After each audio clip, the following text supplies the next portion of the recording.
This is the Biz News Podcast, one-on-one conversations with experts in business and personal development. She may look young, and she is, but Kaylee Johnson says she's been digging into the details of social media since her parents let her get her first social media platform at the age of 13. Now, she's Chief Executive Officer of Memphis-based Digital Journey, a company that provides consulting on the ins and outs of digital marketing and social media. Kaylee Johnson offers some tips about surviving in the digital age in this edition of Bizgnus Interviews. There is something called social media these days, and if you ask any newspaper publisher, television station manager, radio station manager, if you can find them, they will tell you that Google and what was once called Facebook and what was once called Twitter have sucked the advertising business away, all for social media. That means you either join them or you might get defeated. And you're proposing perhaps businesses ought to consider joining the social media advertising world. Tell us about that. Absolutely. So social media has taken off so much in the past 20 years, as I'm sure you know.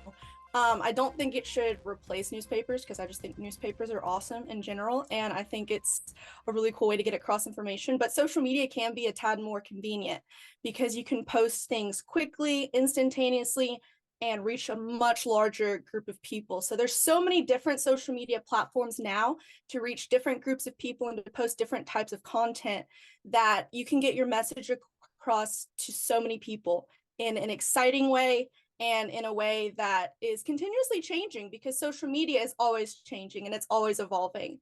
So it's a great creative outlet. So how did you get your start in this? Yes, so I grew up with very traditional parents, which I'm thankful for, but I was not allowed to have any social media until I was 13. So it was not something I grew up with. But when I was 13, I got my first Facebook account, which I thought was amazing. I actually grew up in Europe, and so I was able to communicate with people back in America with that. So that was an exciting thing. I used that. I eventually got Instagram, and then when I hit around 16 or 17, I started to get very skeptical about social media.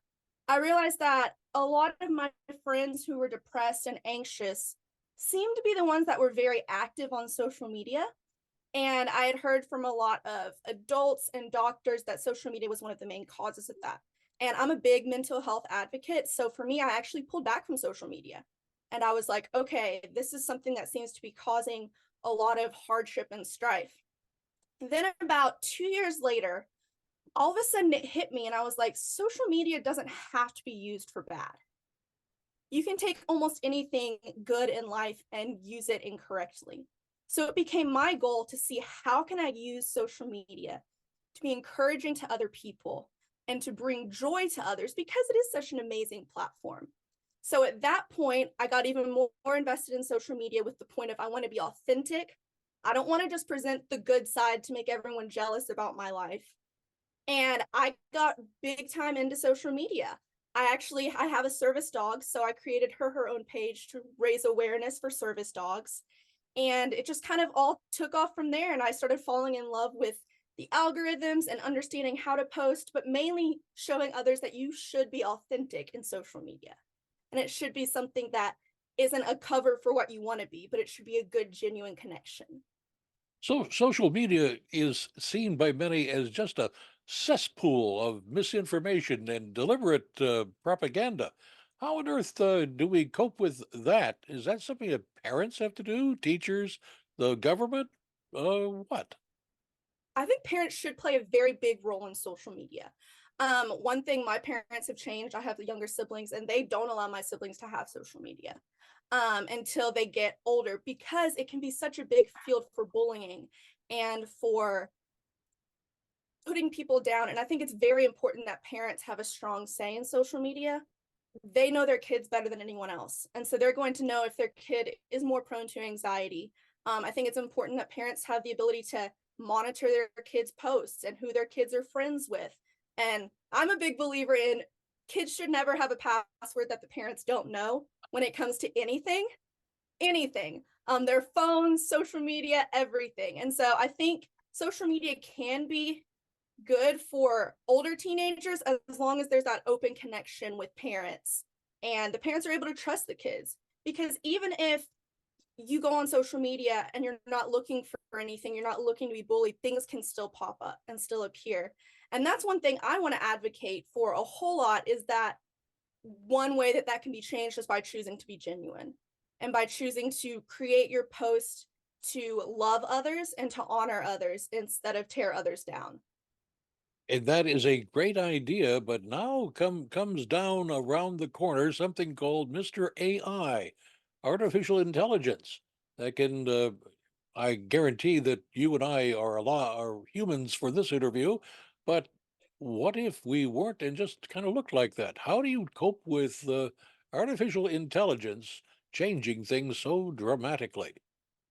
Yes, it definitely has had a huge impact on social media, especially social media creators, because people who don't genuinely care about their audience and who are just trying to make a quick profit can just have an AI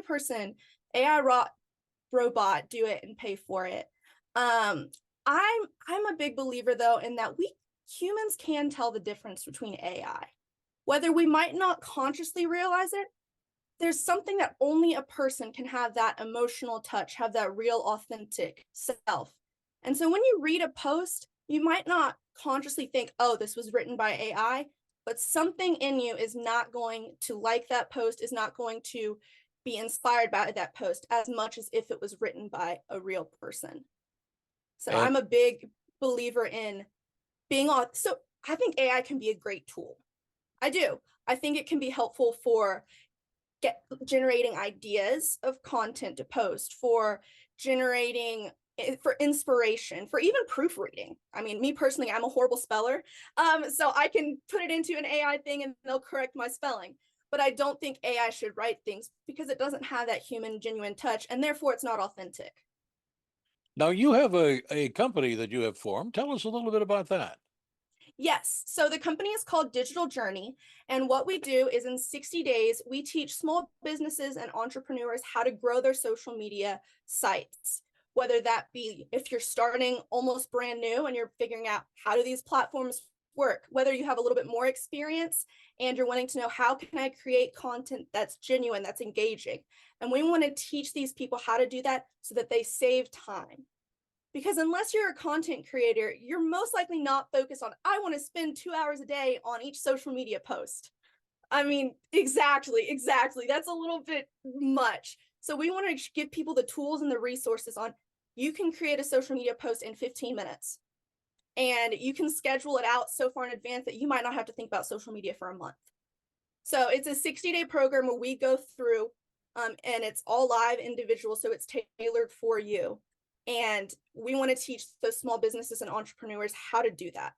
So you And don't have to pay tons of money hiring someone to write social media for you. Instead, you do this course and someone on your team or whatever can do it themselves quickly and make it good.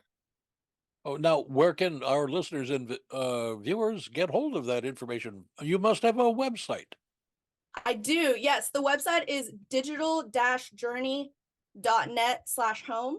And we're also on Facebook, LinkedIn, Instagram, as you can find me as Kaylee Johnson, or you can find it just as Digital Journey. And I'd love to be able to talk to anyone who wants to do it. A big thing for me is even if you don't want to do the program, I want to see how I can help you anyway, which is why all our assessment calls are free.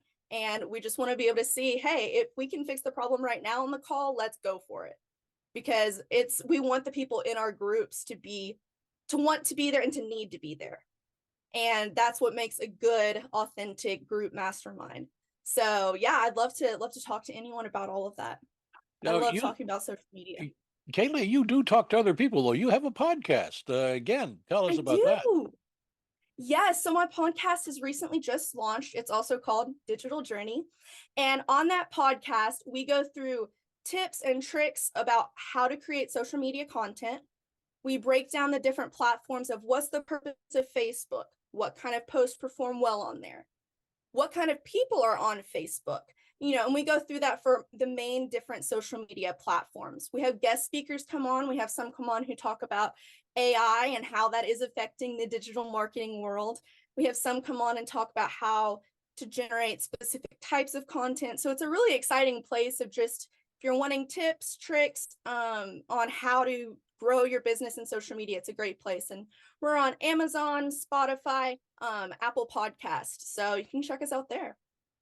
And Katie, what would you like to add that we haven't had a chance to talk about? I would say one thing that can be overwhelming for people is all the different types of content that can be posted. So some people might be comfortable writing a post, and for some people, it might be very overwhelming creating a video. So I think one thing that's good to know is you don't have to be able to do it all. You don't have to be able to be on every social media platform. You just need to know who your target audience is specifically, which is something we go over in the course, but who your target audience is so that you don't waste time being on every single social media platform, trying to generate every single type of content. Because I'm not even on every single social media platform.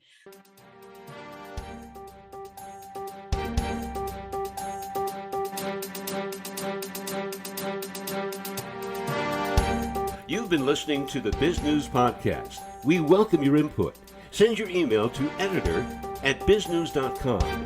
That's BIZGNUS.com. Thanks for listening.